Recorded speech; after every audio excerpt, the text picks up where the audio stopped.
Good afternoon. Welcome, everybody. I am Lauren Rosen, licensed marriage and family therapist. Oh my gosh, I can't even say therapist. Yeah. That's a good way to start. Yeah. Yeah. I am a licensed marriage and family therapist, and this is Kelley Franke. She's also a licensed marriage and family therapist, and we are Purely OCD, as you probably know if you're here. And today we're going to be talking about Harm OCD, and specifically last time we really talked a lot about obsessions in the context of Harm OCD. And this time we're going to be sort of narrowing in on what compulsions often come up in the subtype and navigating those. So if you're tuning in, feel free to ask questions as we go. We'll do our best to address them if we can. And yeah, with all of that said, Yeah. compulsions.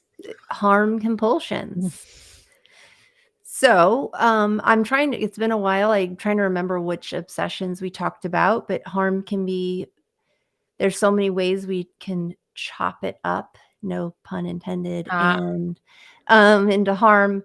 But I mean, maybe we just go through the variations like checking and Yeah. reassurance seeking and okay.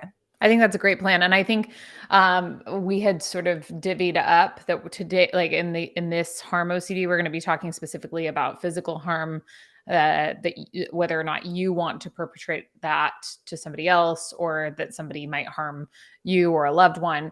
And then we'll kind of come back to emotional harm or self-harm obsessions and compulsions and all that at a later time. Yes. Yeah. So let's go into maybe the really covert ones, right? Like mental rumination. So this could be mentally reviewing past times that maybe there's like quote unquote proof that you are capable of harming somebody, right? Like if you were a child and you bullied somebody, or you were in high school and you got into a fight and you're like, see, look, I did this and I'm capable of it. Or it could just be like, I got mad. Yeah, could be that. Could be I'm mad and I'm mad right now, right? Like, I'm mad right now. That and that means might mean something, right? It's funny. I've never thought about this, but I think most children do this. But I'm not trying to reassure myself or anything because I'm not particularly bothered by this. But apparently, actually, my friend bit me in the stomach when I was a child. ooh, Yeah, as you do. how old was she? I don't remember. We've known each other literally since we were like a month old each. So Okay. it wasn't then, but it was a little bit later on. Okay, yeah. But it just teeth. no, she gummed me in the stomach. She gummed you. No, but it just goes to show you that like really anybody could go back in time and Anyone. think of an instance in which, oh, well, I did something that would indicate I might be prone to harming other people, and I should therefore be very cautious about how I proceed in life. Right. Or even like what you were saying is like being angry in that moment. So if you're feeling anger, that's very triggering for a lot of people with harm. Not everybody, but a lot. Mhm. And it's like, oh, because I'm angry, I'm that much closer to then acting violently. So that person might then try to remove themselves from the situation. They might try to like overly like be nice, right? Mhm. And it might not be that obvious at all to the person on the other end of it because the person is so well equipped at hiding compulsive behavior. Absolutely. And to your point, who would think that like somebody being nice to you was part of compulsivity? Yeah. But I love and sort of adding to that, sometimes the trigger is not just the feeling of anger, but the fact that you're experiencing an intrusive image or a thought at the same time as feeling angry. Yeah. So, you know, your child is, throwing a temper tantrum and you're pissed because you're like, wow, Because your okay, child's like, throwing a temper tantrum. yeah, and it's not particularly pleasant. And then you have this image pop into your head like, well, what if I wring her neck? Right. Yeah. And then it's like, oh my gosh. And then the to your point, the rumination or the checking of your intentions starts to come into play. And it's like, ooh, but did I really want to hurt her in that moment? And does that mean that I will hurt her? So, you know, um, I think that the the covert rituals, the mental rituals, and all of the subtypes are the most insidious, and Definitely. they can really look like anything in terms of like the process of trying to analyze and figure it out in your own mind so that you don't feel quite so anxious about what you're capable of. Right. It can also be like reviewing images of like in the restroom. Was there a Mm, child in the restroom? And did that, I mean, I guess that's POCD, but like, did it look like I was punching somebody? Like you're trying to remember step by step how you mm, were acting. Did their face look like they were upset because I like yeah. cold blocked them? Yeah, like did Did you so the notice it? checking, right? The checking of your surroundings and trying to analyze what you're Checking. seeing. Also the mental review later on though, that goes on after Mm. that. They can go hand in hand in that. Totally. Absolutely. Um, yeah, and I'm trying to oh shoot, I was gonna say something, but it's gone. That's fine. Mhm. So but lots of ways in which we might try to get certainty that harm thoughts are not somehow indicative of some internal desire. Again, and on the other in the other context of what if my loved one or family member gets hurt, we do, switching gears a little bit, tend to see a lot of magical thinking uh, style compulsions come into play, where it's like Mhm. Yeah. I'm going to do this thing that objectively is totally unrelated to the outcome. Like I'm going to tap the wall 3 times because I had that thought that my mother might be shot, and that's going to prevent her from somehow being shot and dying. Yeah, I've definitely done that one. Yeah. Not with my mom, with No. my child. There can also be, uh, avoidance is big too. I don't know, I guess we're not ready for that one. Maybe we're still on checking. No, I think we can sort of, yeah. Fast fluid here. Okay. Yeah. So, yeah, it could be like avoiding sharp objects or anything that could be a potential weapon, which everything could be a potential weapon. Um, If you're creative enough, yeah. right, if you're creative enough. If you're not, then I guess you just aren't that creative. Um, That's such a good reframe. Like, yeah. if you're coming up with a lot of really wild and crazy ideas, not like judgmentally, but like sort of off the wall ideas about how you could harm someone, like maybe I could squeeze them with my armpit and Mhm. suffocate them there, right? Like that's Oh, just yeah. an indicator that you are very creative and you've got a creative mind. I mean, who thinks about that? Right. It's We just great. have to learn to manage it a little better. Yeah. Um, How we respond to that. So anyway, you were saying about that, it could be, avoiding situations where you're in, like, close proximity. I've seen people, like, keeping mm, their hands in their pockets, mhm.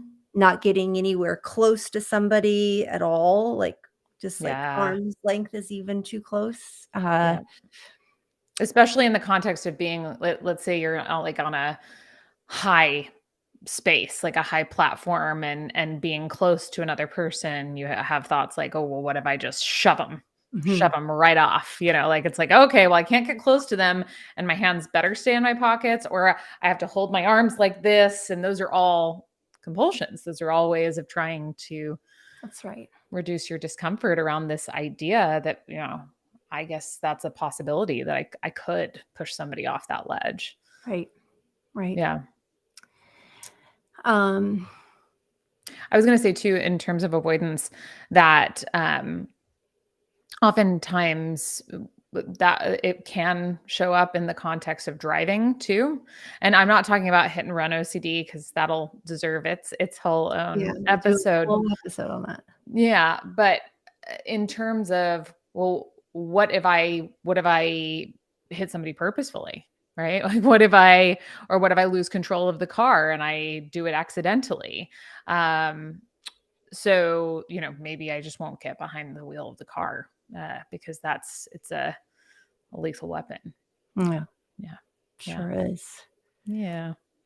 It could also be, harm by proxy. So it's like not asking Mm. for a lot of reassurance too. Like, I've seen it with people worrying about their children. Like, what if they get molested, or what if they get into a car accident and it was my fault because I let them go out of my sight and go with Mm, this irresponsible person. I mean, these are all like the concentric circles you've talked about, is like this is like hyper responsibility and harm, and moral scrupulosity can even get involved here, and relationship totally. OCD. Like there's like flavors of Yep. everything involved depending, but Yep. Just another reason why the categories themselves are arbitrary and not particularly important, except for in the fact that they help people to feel seen and less alone. yeah. Um, but yeah, I think in terms of the harm, the sort of it's almost accidental harm, like, but so that has a moral scrupulosity flavor to it. So, for instance, if you see something in the street, let's say you see a piece of trash in the street, and then you think, well, if I don't pick up that piece of trash, which, hey, nothing wrong with picking up a piece of trash in the street. I do that. I'm not, but let's say that like there's a small thing and you think, well, what if somebody drives by and they try to avoid the piece of trash, and in doing so they hit a small child, and it's my fault. It's my Mhm. fault that they haven't, so I got to pick that up, otherwise the small child's going to die, right?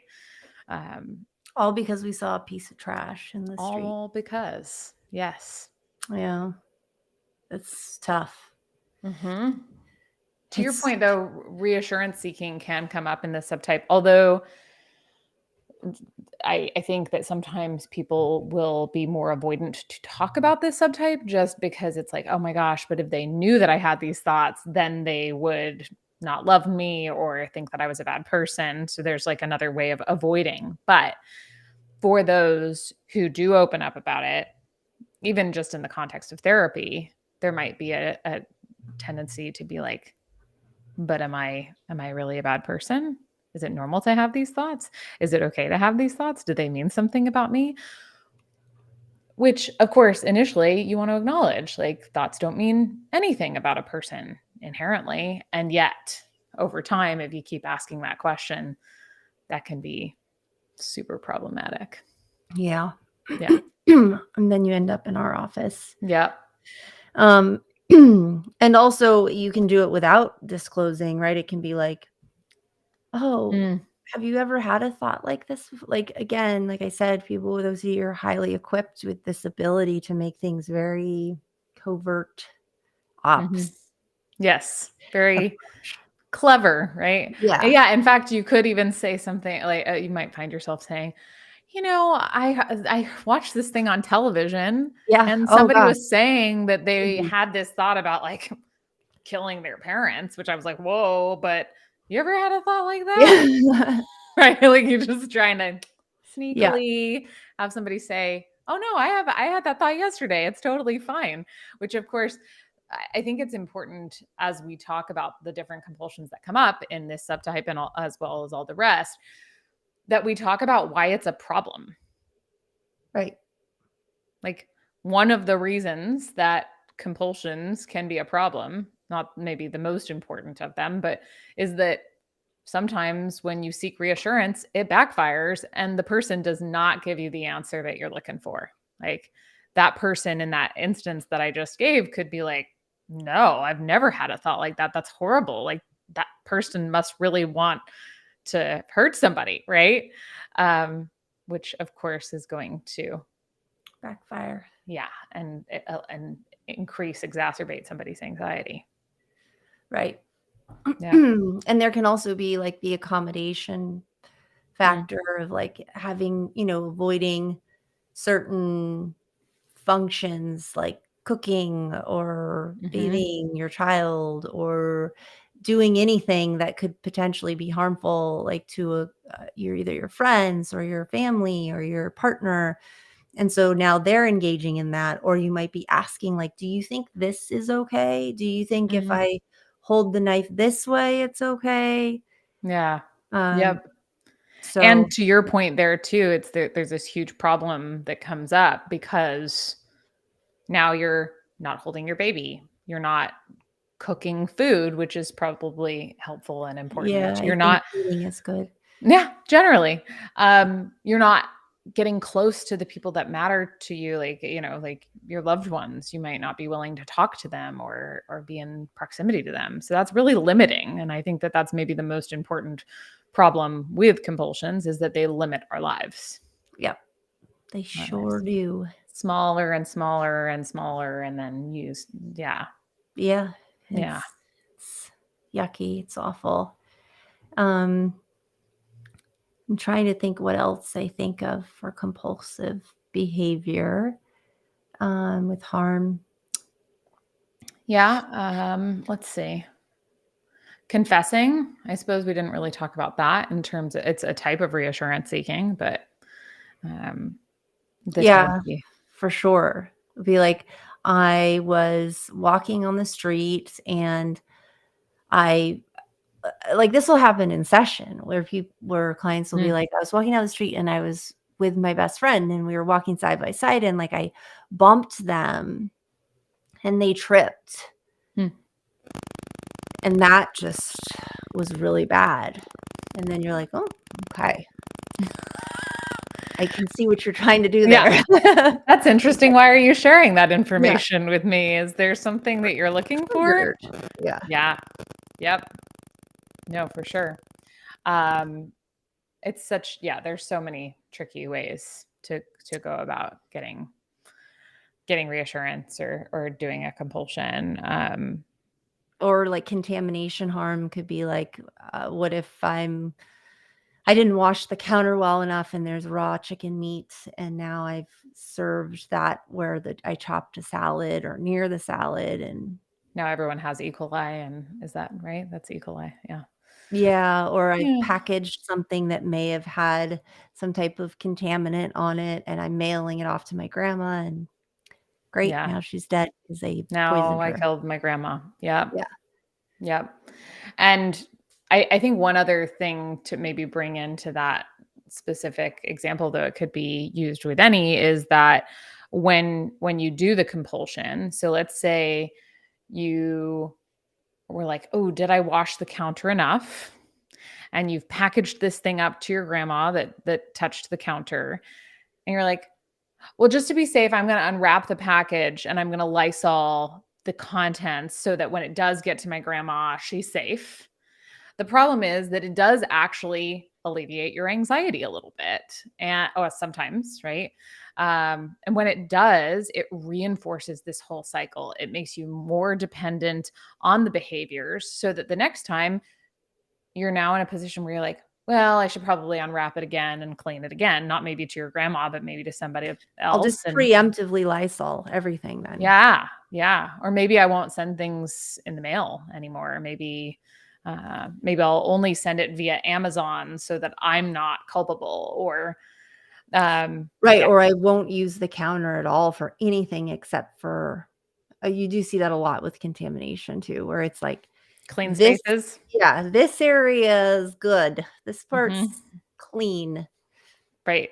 And then you get stuck trying to keep this certain area perfectly clean. I see it a lot with beds, right? Like the bed Beds is are the safe huge space. with contamination. I Mhm. don't know what it is about our bed, Yeah. but that is everybody's clean space. Yep. And so if you have a clean space, well, now I'm only wrapping packages there. And this is where the tendency for it to build and to become you do to develop a reliance on this strategy in order to manage and control your feelings really feeds into the limiting of your life. Because if you aren't allowed to, in your mind, not you're not allowed to send packages yourself anymore, or you're only allowed to wrap them in this certain place in this certain way, and you have to Lysol them. Like, it starts to build and become increasingly challenging to do daily tasks. Yeah. I just was thinking of that when you're saying, like, in a package, I'm thinking of, like, a bomb, school Mm, shooting, obsessions, right? Like, what if I wrote something that was really accidentally, like, was at school, or I was at the doctor or something and I signed my name? Did I really write, "I'm gonna bomb the school"? Like, what mhm. if they're reviewing? I'm sure you've heard that a million times. Oh, I know I yeah. Yeah. have. Or, like, with the where was it? Where the college students were murdered recently. Oh, in Idaho. It was Idaho. up north, yeah. Yeah. So in Idaho, it's like, whenever there's events like this, our Mm, harm clients get super tripped up on it, and they'll be like, "Well, what if I did something like that?" mhm.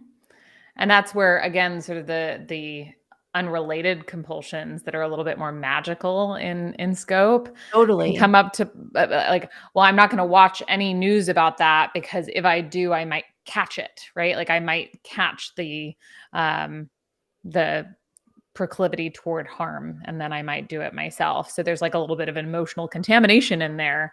Um, Totally, totally. And it's like, what if I, like you said earlier, what if I have a thought or an image that I saw from the article I read about it, or I saw it on TV, and I'm in the middle of doing something, and it's like, oh, I have to, well, if I don't rewrite this sentence I was just writing, or this, delete the whole text message and restart again, then it means I really wanted that to happen. yep. Like, it can get real twisted, guys, real twisted quick. Brains, especially obsessive compulsive brains, man. They're Yeah. just, They start yeah, attacking. yeah. So, yeah, I don't know. Anything else? I mean, there's a million other things, but I think that that's a pretty good sampling. Of course, nothing that we talk about on here is going to be totally comprehensive. There's just no, the example I keep going back to in my mind. I don't know if I brought it up here, but it's fresh in my mind because I saw that Everything Everywhere All at Once won the Academy Award I saw that. for Best Picture, which I loved it. Did you see it? No, because I'm gonna watch it with you. I think I'm gonna need emotional support. I That's think we true. talked about We this. did talk about You're that, like, "We need actually. to watch it together." I'm like, I'm "Yeah." really glad that you reminded me. I'm like, did you anyway. Yeah. Um, so one of the things that trips me out about it, or that makes me laugh about it, is that there are all of these alternate realities. And, like, Mm. the whole idea is that we're going through different uh like parallel universes in the multiverse. Oh, wow, now I know why you wanted to watch it with me. Yeah. I'm like, we're gonna take this exposure nice and slow. Yeah. We're gonna take breaks. Um, And there's parenting so in it.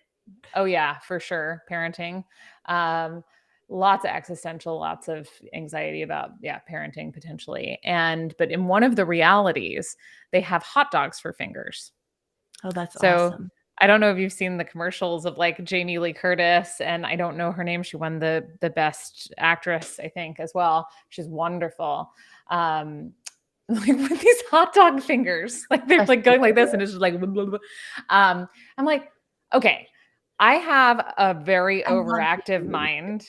What's Yeah. that?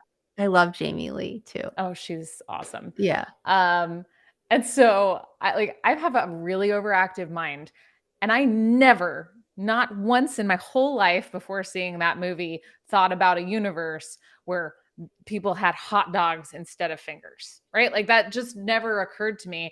And so the idea that somehow you're going to be able to think of all of the potential iterations of how things could go wrong and resolve them is ludicrous. Like, Right. we have to accept uncertainty because we're not even aware of all of the ways in which things could go awry. And Yeah. that's okay. Like, that's where life is if we're willing to be with that. So I'm not sure exactly why I brought that up, other than I think the next step in this process, part 3, which we'll be doing next time we meet, um, will be on exposure and response prevention and learning how to navigate the presence of the obsessions without engaging in these compulsive behaviors. So that's sort of a preview of what's to come. Yeah, because we are talking about Harm OCD Part 2. That's true. Compulsions only. Don't get ahead of ourselves. But it all comes together in the next part, where we learn how to expose ourselves to the thoughts without getting stuck in these behaviors that limit our lives. Yeah, so stay Because tuned. no, Just say no to drugs, yeah, aka compulsions. aka yeah. So we're meeting next week, right? For part 3? Mhm. All right, good. I think part 3 is next week, and then we'll be off for a couple of weeks, and Yep. then who knows? Well, if anyone is looking for us to do a particular episode, I think we had an idea of what we'd do sort of next in terms of themes, but we're certainly open to suggestions too if anyone's really jonesing to hear about one in particular. Yes. All right. Have a great week, all. Thanks for joining as always, and take good care.